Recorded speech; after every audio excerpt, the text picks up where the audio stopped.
चला तर महाराष्ट्रामध्ये सगळ्यात जो गाजलेला विषय आहे आणि गाजलेला मुद्दा आहे तो म्हणजे मराठा आरक्षण। आता या मराठा आरक्षणामध्ये नेमका काय काय विषय झालेला आहे आणि त्यामध्ये जे सध्याचा विषय आलेला आहे की 1994चा जे रद्द करा आणि तो जे रद्द झाला तर या ठिकाणी मराठा समाजाचा समावेश ओबीसी मध्ये होईल। मग आता हे सगळे मुद्दे आपल्याला थोडक्यात समजून घ्यायचे आहेत की नेमका हा प्रकार काय आहे तो। तर पहिला प्रकार लक्षात घ्या की 1994चा जे नेमका जे काय होता हा जे आपल्याला आधी समजून घ्यावा लागेल। तर 1994च्या जे मध्ये नेमकं काय होतं ना असा जे रद्द करता येतो का आणि त्या दृष्टीने काय काय पद्धती आहेत त्या आपल्याला यामध्ये टप्प्याटप्प्याने चर्चा करायची। तर पहिला विषय लक्षात घ्या की 1994 मध्ये जो जे आलेला होता त्या जे मध्ये शरदचंद्रजी पवार साहेब त्यावेळेस महाराष्ट्राचे मुख्यमंत्री होते आणि त्यांनी हा जे काढलेला होता की 34% आरक्षण जे महाराष्ट्रामध्ये चालू होतं ते आरक्षण 50% पर्यंत वाढवलेलं होतं। हा जे आहे 34% आरक्षण होता 94 ला महाराष्ट्रामध्ये ते 94 ला जे काढून 50% केलं। त्या 34% मध्ये आपण पाहिलं की एससी कॅटेगरीला आरक्षण त्यावेळेस म्हणजे 13%, त्याच्याबरोबर एसटी कॅटेगरीचं 7% आरक्षण होतं। त्यानंतर भटक्या व विमुक्त जाती ज्यामध्ये धनगर वगैरे ह्या वंजारी समाज याचा समावेश होता हे आरक्षण 4% होतं आणि ओबीसी आरक्षण जे त्यावेळेचं होतं ते 10% आरक्षण होतं।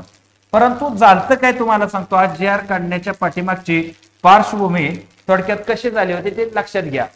तर आज जे काढण्याचं या केंद्र सरकारचा आदेश होता राज्य सरकारने। आता केंद्र सरकारचा आदेश कशामुळे होता तर त्याच्यासाठी आपण थोडस बॅकला गेलं तर लक्षात घ्या की आपल्या राज्य घटनेमध्ये या ठिकाणी एक आर्टिकल टाकलेलं होतं। ते आर्टिकल ज्याला आपण आर्टिकल 15 घ्या किंवा आर्टिकल 16 घ्या त्यामध्ये एक स्टेटमेंट दिलं होतं। ते स्टेटमेंट होतं आरक्षणाच्या संदर्भातलं स्टेटमेंट। त्यामध्ये सांगितलं होतं की सामाजिक आणि राजकीय दृष्ट्या मागास प्रवर्गाला आरक्षण हे संसद देऊ शकतं आणि संसद तशा प्रकारे राज्यांना आदेश देऊ शकतं। म्हणजे बघा आरक्षण काय सांगितलं होतं सामाजिक आणि राजकीय मुद्दा जो आहे याच्यावरती आरक्षणाचा विषय केलेला होता आणि त्यानुसार आपली राज्य घटना जशी लागू झाली तशी लागू झाल्या एससी एसटी प्रवर्गाला आरक्षण घटनेबरोबरच लागू झालेलं होतं। आता हे लागू झाल्यानंतर परत पुढे चालून जो इतर प्रवर्ग आहे जो शूद्र वर्गामध्ये यायचा अशा वर्गाला आरक्षण देण्यात यावं म्हणून 1953 मध्ये काकासाहेब कालेलकर कमिटीची स्थापना करण्यात आलेली होती। आता या कमिटीनं सांगितलेलं की नवीन प्रवर्ग बनवू शकतो ज्याला आपण ओबीसी प्रवर्ग म्हणतो। आता त्यावेळेस महाराष्ट्राची निर्मिती नीटनेटकी झाली नव्हती परंतु 1960 मध्ये पंडित नेहरूंनीच राज्यांना आदेश दिला की एससी एसटी प्रवर्गा व्यतिरिक्त जर तुमच्या राज्यामध्ये कोण मागास वर्ग वाटत असेल जो सामाजिक राजकीय दृष्ट्या ज्याला आपण म्हणू शकतो की व्यावसायिक लोक आहेत त्याच्याबरोबर आपण काबाड कष्ट करणारे लोक आहेत असा वर्ग आहे समाजामध्ये प्रतिष्ठा नसणारा वर्ग आहे असा वर्ग एससी एसटी सोडून आहे का बघा। त्यावेळेस महाराष्ट्रामध्ये 180 जातीचा समावेश 1965 मध्ये ओबीसी मध्ये करण्यात आला। बघा कधी 1965 मध्ये महाराष्ट्रामध्ये 180 जातींचा समावेश हा ओबीसी प्रवर्ग म्हणून एक प्रवर्ग बनवण्यात आलेला होता। परंतु हे काय पूर्ण असं कायदेशीर नीटनेटकं कोणतेच याला प्रक्रिया नव्हती। तर हा चर्चाचा मुद्दा सगळ्याच राज्यामध्ये होता आणि त्यामध्ये 1977 ला इंदिरा गांधीजींचा पराभव झाल्यानंतर जनता सरकार म्हणून एक 2 वर्षासारखे सरकार स्थापन झालं आणि जनता सरकारमध्ये मोरारजी देसाई पंतप्रधान असताना त्यांनी आपण पाहतो एका मंडल आयोगाची स्थापना केली। 1978 मध्ये काय आणला होता हा मंडल आयोग। आता हा मंडल आयोग जो होता हा मंडल आयोग ईसीबीसी आयोग म्हणून होता बा। आता ईसीबीसी हा प्रवर्ग जो 10% आहे तो ईसीबीसी नव्हे हा ईसीबीसी काय बघा social and educational backward class कोण आहे ठरवायचं। बघा इथं एक शब्द नवीन आलाय सामाजिक आणि शैक्षणिक दृष्ट्या मागास सोशल आणि एज्युकेशनली बॅकवर्ड सामाजिक आणि शैक्षणिक दृष्ट्या मागास वर्ग ठरवा आणि तो ठरवून त्याला डेव्हलप करायला काय करावं लागतं अशी एक शिफारस करा आणि ते 5 सदस्य आयोग होता आणि त्याचे अध्यक्ष होते मंडल आपण बिंदेश्वरी मंडल म्हणून यांना बीपी मंडल म्हणून आपण ओळखतो।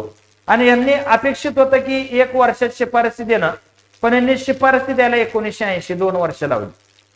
आता तवर ते जनता सरकारचा बोऱ्या वाजला, कार्यक्रम वाजला आणि ते सरकार पडलं आणि परत इंदिरा गांधीजी 1980 ला निवडून आल्या. त्यानंतर 84 ला इंदिरा गांधीजींची हत्या झाली. हत्येनंतर राजीव गांधीजी या ठिकाणी पंतप्रधान बनले. परंतु राजीव गांधीजी हे बरेच परत शेवटच्या टर्म मध्ये बरंच त्यांच्यामध्ये राम मंदिर वगैरे इश्यू तयार झालेले होते आणि त्यातून आपण पाहतो की व्हीपी सिंग सरकार 1989 मध्ये आलं. आता 1989 मध्ये व्हीपी सिंग सरकार आल्यानंतर हे जे व्हीपी सिंग आहेत, व्हीपी सिंग यांच्यावरती म्हणजे हा जनता सरकारमध्ये व्हीपी सिंग होते. तेव्हापासून त्यांचं स्टेटमेंट होतं की मी मंडल आयोगाच्या शिफारसी लागू करेन आणि त्या दृष्टीने त्यांनी पहिलं पाऊल टाकलं आणि या ठिकाणी 10 ऑगस्ट 1990 ला जाहीर केलं की ज्या 40 शिफारसी केलेल्या होत्या टोटल मंडल आयोगानं आणि त्या शिफारसीनुसार जवळजवळ 3743 जाती, किती 3743 जाती त्या ओबीसी जाती म्हणून समाविष्ट करा. काय करा? ओबीसी जाती म्हणून समाविष्ट करायचे आहेत आणि यांना 27% आरक्षण देण्यात येईल. कशामध्ये देण्यात येईल? नोकरी आणि शिक्षणामध्ये आरक्षण देण्यात येईल. कशाचं? ओबीसीचं आरक्षण. आता यामध्ये असं होतं की इथं बघा राज्यानुसार याच्यात बरेचसा गोळ होता. राज्यानुसार गोळ काय होता?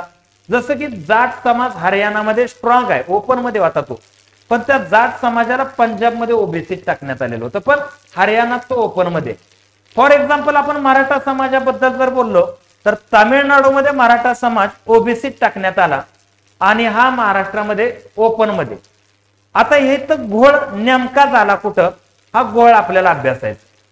आता बरेचदा आपण पाहतो की मध्यंतरी आपण काय लोकांनी असा आरोप केला की 181 नंबरला मराठा समाज होता, त्याच्यावर फुली केली शरद पवारांनी आणि 182 ला असणारा तेली आणि 183 ला असणारा माळी समाजावर टीक केली. का तर अगोदरच महाराष्ट्रात 180 जाती फिक्स होत्या की कोणत्या ओबीसी आहेत आणि या वरच्या 3 जाती होत्या, त्यांचा विषय थोडासा माग पुढे होता. आता हे झालं कसं तुम्हाला सांगतो. तर यामध्ये झाला विषय असा की याच्यावर झाली सुप्रीम कोर्टात याचिका दाखल की असं आरक्षण देण्यानं जातीपाती वाढतील. आता महाराष्ट्रात झाला विषय असा की 91 ला एक केस कोर्टात होती आणि देशामध्ये फार मोठी तारांबळ आलेली होती आणि लोक गुलवायला व्हीपी सिंगने ही केले म्हणून व्हीपी सिंगचा बाजार उठला आणि नरसिंहराव पंतप्रधान झालेले होते. आता नरसिंहरावला धड रद्द करता येणार, पुढे ढकलता येणार, केस कोर्टात होती. आता कोर्टाने निर्णय दिला या काळामध्ये 1993 मध्ये निर्णय दिला की हे आरक्षण योग्य आहे. परंतु बघा आता इथं गोळ काय झाला, परंतु विषय असा आहे की ह्यात शैक्षणिक शब्द आणू नका. कोणता?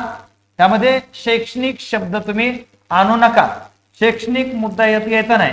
तर आरक्षण हे सामाजिक आणि राजकीय दृष्ट्या मागास प्रवर्गाला तुम्ही द्या, बाकी शैक्षणिक आणि आर्थिक निकषावर आरक्षण देऊ नका. आणि त्यानुसार नवीन प्रत्येक राज्यानं आपल्या भागातील जाती डिक्लेअर करा की सामाजिक आणि राजकीय दृष्ट्या मागास जाती कोणकोणत्या आहेत. असा मॅटर कोणावर आला होता? राज्य सरकारवरती. आणि त्यातून जन्म झाला हा 1994चा GR. त्यातून कशात जन्म झाला? 1994चा GR. आता 1994च्या GR मध्ये राज्यांना 2 गोष्टी करायच्या होत्या. गोष्ट नंबर 1, त्या राज्याची आरक्षण मर्यादा जी पूर्वी होती 1991च्या अगोदरची, म्हणजे ओबीसी येण्याच्या अगोदरची, मंडल आयोगाच्या शिफारसी येण्याच्या अगोदरची ती आरक्षण मर्यादा मंडल आयोगाच्या शिफारसी लागू झाल्यानंतर किती असेल? मग महाराष्ट्रानं ती 34% 50% आरक्षण मर्यादा केली. हा पहिला GRचा मुद्दा होता. आणि नव्यानं यामध्ये कोणत्या जाती समाविष्ट करता येतात का त्याचा अभ्यास, त्या जाती टाका नव्यानं, अजून कोणत्या जाती. आणि मग काय झालं की जे काकासाहेब कालेलकरांनी ज्या शिफारसी केलेल्या होत्या की जी जात अंग मेहनत करती, जी जात काबाड कष्ट करती, ज्या जातीला प्रतिष्ठा नाही अशा जाती ओबीसी आहेत आणि त्यांनी ती लिस्ट तयार केली 183 जातींची आणि त्यामध्ये या ठिकाणी मराठा जातीला फुली मारली आणि 82-83 नंबरची माळी आणि तेली ऍड केली. हा विषय होता. आता ह्या विषयामध्ये काय झालं, मराठा जातीला फुली मारण्याचं कारण काय, तर मराठा जातीला फुली मारण्याचं कारण काय होतं, कोर्टाचा आदेश. त्या काळचा कोर्टाचा तो आदेश की जे शैक्षणिक आणि सामाजिक मुद्द्यात जायचं नाही आणि म्हणून मराठा जाती जे म्हणजे राजकीय आणि सामाजिक दृष्ट्या राजकारणात सक्रिय वगैरे होती आणि त्याच्यामुळे ती फुली मारण्यात आली आणि त्यावेळेच्या मराठा नेत्यांनी त्या गोष्टीला काही विरोध केला नाही. परंतु ओबीसीच्या समावेशासाठी जी ताकद त्या काळी तयार झालेले ओबीसी नेते छगन भुजबळ साहेब असतील, त्यानंतर प्रकाश आंबेडकरांनी दिलेला तो सपोर्ट असेल, त्यानंतर पॅन्थरचा जो सपोर्ट असेल, यातून ओबीसी प्रवर्ग तयार झाला. परंतु मराठा नेत्यांनी तेवढ्या ताकदीनं सामाजिक आणि राजकीय आणि सामाजिक दृष्ट्या समाज मागासलेला आहे या गोष्टीवरती फोर्स करण्यात कमी पडले म्हणावं लागेल किंवा त्याचा फॉलोअप किंवा त्या काळी कोण जरांगे पाटील नसतील तिथं, बरोबर आहे ना. आता त्या काळी तसा एखादा नेता असता तर त्या शिफारसी होऊ शकत होत्या. आता GR काढल्यानंतर घोळ काय तयार झाला की मराठा जातीतील जे सगळे सोयरे आपण म्हणतो, म्हणजे जर आपण पाहिलं लेवा पाटील, कुणबी, बरोबर आहे ना, असे ओबीसीत गेले आणि बाकीचे राहिले पाठीमाग. मग हे का राहिले, यांना का मागं ठेवलं आणि त्यांना का घेतलं, ह्याचं काय अजून कुणाकडे आन्सर नाही. बरं, हे सगळं करण्यासाठी एक नारायण राणे कमिटी आली होती. त्या कमिटीने पण वेगळ्याच दिशेला अभ्यास नेला. म्हणजे त्या कमिटीला हे सिद्ध करायचं होतं की सामाजिक आणि राजकीय दृष्ट्या मागास प्रवर्ग. तर या कमिटीने काय केलं, त्या मुद्द्याला बाजूला करून गरिबी आली, शिक्षणात मागासपण आले आणि म्हणून आरक्षण पाहिजे, अमक गोष्टी म्हणजे ज्या संविधानामध्ये तशा नाहीत त्या, आणि त्या तशा करायच्या असेल तर त्याला संसदेत घटना दुरुस्ती करावं लागेल.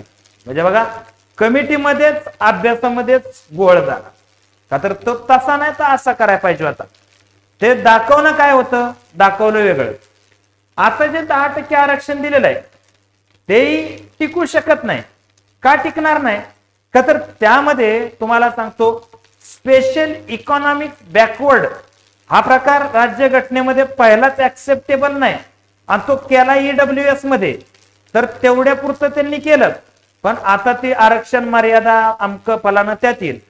जर याचा नव्यानं अभ्यास झाला GRचा आणि नव्यानं अभ्यास करून एक नवी कमिटी आणून जर मराठा समाज सामाजिक आणि राजकीय दृष्ट्या मागासले पण सिद्ध करू शकला नवीन कमिटी समोर, तर डेफिनेट तुम्हाला सांगतो ओबीसी मध्ये समावेश व्हायला काही अडचण येणार नाही. तर या व्हिडिओच्या माध्यमातून या ठिकाणी संपूर्ण जी काय माहिती प्राप्त आहे ती मांडण्याचा मी प्रयत्न केलेला आहे. यावरती या ठिकाणी तुम्हाला काय वाटलं त्याच्यावरती सुद्धा तुम्ही मला कमेंट करू शकता. आणि या ठिकाणी मी थांबतो. जय हिंद, जय महाराष्ट्र.